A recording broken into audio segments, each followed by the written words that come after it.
So once again, good afternoon everyone. So I will be the I am the continuation. I will continue the topic. So our next topic is the relay orders to the kitchen or bar. So humana man kita sa atong communication sa inian makigkuan na kibali ang the way na ang tawo na mag-order sa isang restaurant or asa dyan na mga kitaan. So first is order transmission methods. So order transmission methods is how you send the order. It's either using POS machine. Kita ka mo dyan sa Jollibee, sa McDo, ingana na dyan. Diyan sila nagkatubagay sila murag gamay na Nabi ka dahon harang. Slipper and everything, ingana.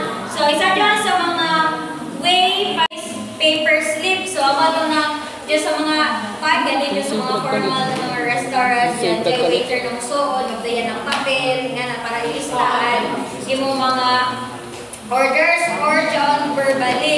Or isa sa dyan kaya na ganito memorize ng isa ka waiter na mamo may order or dyan sa mga ginagmay na galing si dyan ng mga tindahan or dyan mga estakanan. So mo dyan. Then ikaduha is clarity and conciseness.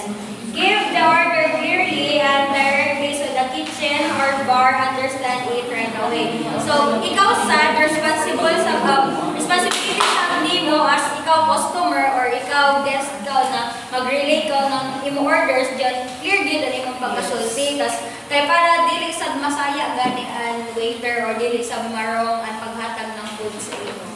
Then next is prioritization and timing. Send urgent or time-sensitive orders. Kaya bali, kung mag-order, ang paghatag nimo sa ilang order is dapat kaning timing ba nga na. Tapos, special na sa mga food get na dyan mga lutoon pa. Dapat mag-serve ka, hak, pag yun, dili yun, ipasting, anay dito kay hindi buktanan, nga na. Tapos pag-serve kay cold na. So, di ba? Bisan kita no, serve kita. Bisan sinabaw, nato order kay para mainita, pero pag-abot sa ato, tingnan na, di ba magreklamo man kita? So dapat as ikaw waiter, responsibility sa nimo na mag-serve ka sa imong customer ng yun, like sakto yun, like on time, nga na, daily kung 30 minutes kawanay, 1 hour kawanay, matupa, mapas mo kawanay ba? Nga na. So next is verification and confirmation. Double check the order before sending it. Confirm the kitchen bar so mistakes are avoided. So, di ba, nakakasin sa kao dyan na kung mag-order ka mo, di ba, mag-istaman, tapos i-recall galing ng waiter lang. Okay, ma'am, I will go add nga na recite your order. So, yan natin, para mag-clarify ko, sakto baga dyan ang media tag request. So, nasabtan ra ang relaying orders to the kitchen or yes. So, next is dealing with the challenges and troubleshooting. So first is the common order issues like mistakes. Ang common issues ini sa order kay dyan mistakes like missing items, wrong orders, or delays. Ako naka-experience sa dako ini na dyan, ano mo tag-order price pero naghatag siya mo burger. Nga ba sa Jollibee? Siguro sa kanya sa kahamot na customer na bagan dili na maatuing ana. Tapos sa tong nagkuhan sa kami nag-chowking kuyang ng halo-halo. Nasa tong nagkapila pro kami kay kuyang ako ng ibis na kuyang ang price. Ayan na. Amo dyan ang mga common challenges. Then ikaduha is guest complaints and resolution. How to listen to customer complaints and fix the problem politely and correctly. Yes, sir. Yes, sir.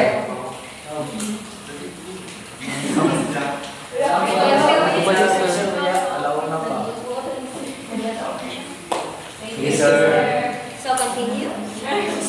So, alikadua is guest complaints and resolutions. So, kibali, di ba, for example, jay nahatag sa imo na order nimo na dili mo order. So, dili ka wala na dyan na, dili may di ako order, dili ka matingan na. Imo store ka ng waiter, like, politely, kaya para matapos na ay communication. So, mubad ka, mo request ka sa waiter na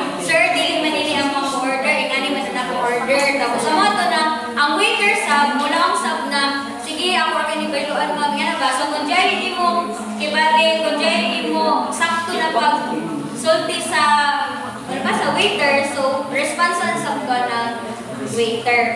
Pero bisan siguro kung magkabiro or grabe na kabiro dyan ng customer, pero ikaw gihapon as waiter, still kuhaan gihapon ka, maghatag gihapon ka ng respect.